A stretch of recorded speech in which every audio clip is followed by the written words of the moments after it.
Sisi Rondina First International Indoor Award. Pwede ng GOAT ng Pinas.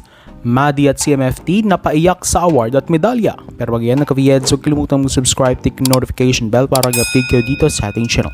Ilang episodes dito sa ating channel ang ating nabanggit na kung saan posibleng ang magawaran ng award si Sisi Rondina dahil sa kanyang explosive showing sa 2023 VTV Cup. And now, it's official. Dahil sa naganap ng awarding sa VTV Cup, official na ngang nagawaran si Cherry Bomb Sisi Rondina ng isa sa mga Best Outside Spiker Award. Actually, kung meron nga atang Best Scorer Award sa liga, baka si Rondina rin ang nakasilat nito dahil halos every game di bumababa sa 20 points ang naitatala nito para sa Flying Titans. Ito ang kauna-unahang international award ni Rondina sa international stage indoor volleyball. At for sure, kung patuloy pa siyang magpapakitang gilas sa abroad, malaking tsansa na hahakot pa siya ng award dito. Dahil sa nagawa na ito ni Sisi, napakalaki na at pwede nang itaas ang kanyang pangalan bilang one of Philippine volleyball's greatest of all time or GOAT. Bakit? Simple lang naman. Wala pang tumatapat sa kanyang mga achievements being the best in both indoor and beach volleyball sa Pilipinas.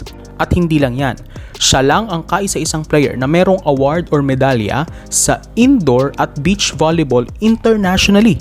Kumbaga, malakarsh kiray ang peg ni Sisi. Kaya I feel that she has the best case for the greatest of all time recognition. Kayo mga ka-VHeads, agree ba kayo na deserve ni Sisi ang GOAT of Philippine Volleyball? Comment down below. Samantala, kasama niyang nagawaran bilang Best Outside Spiker sa liga si Kansai University's Tamaru Hikaru.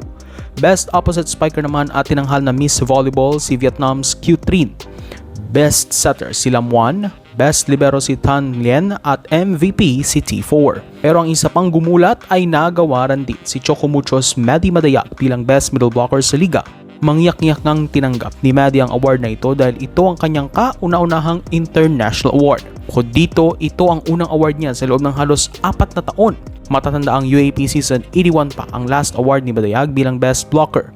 Kaya maintindihan mo nga naman talaga ang kanyang mga luha sa pagtanggap ng award dahil ganoon na lamang ito kaimportante sa kanya.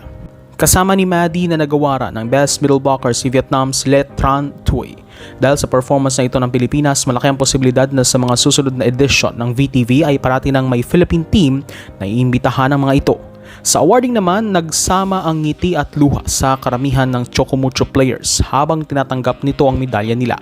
Dahil napaka-memorable at mahalaga sa kanila ng panalo at medalya na ito di lang bilang kauna-unahang medal nila as a team, kundi paniguradong mas tataas ang kumpiyansa ng Ube Gels sa susunod na conference ng PVL at paniguradong isa na sila sa mga teams na ilo-look forward ng lahat dahil sa achievement kanilang nakamit internationally. Congratulations, Chocomucho Flying Titans! So, do not forget to support this channel. Please subscribe and click the notification bell to update on the coming videos.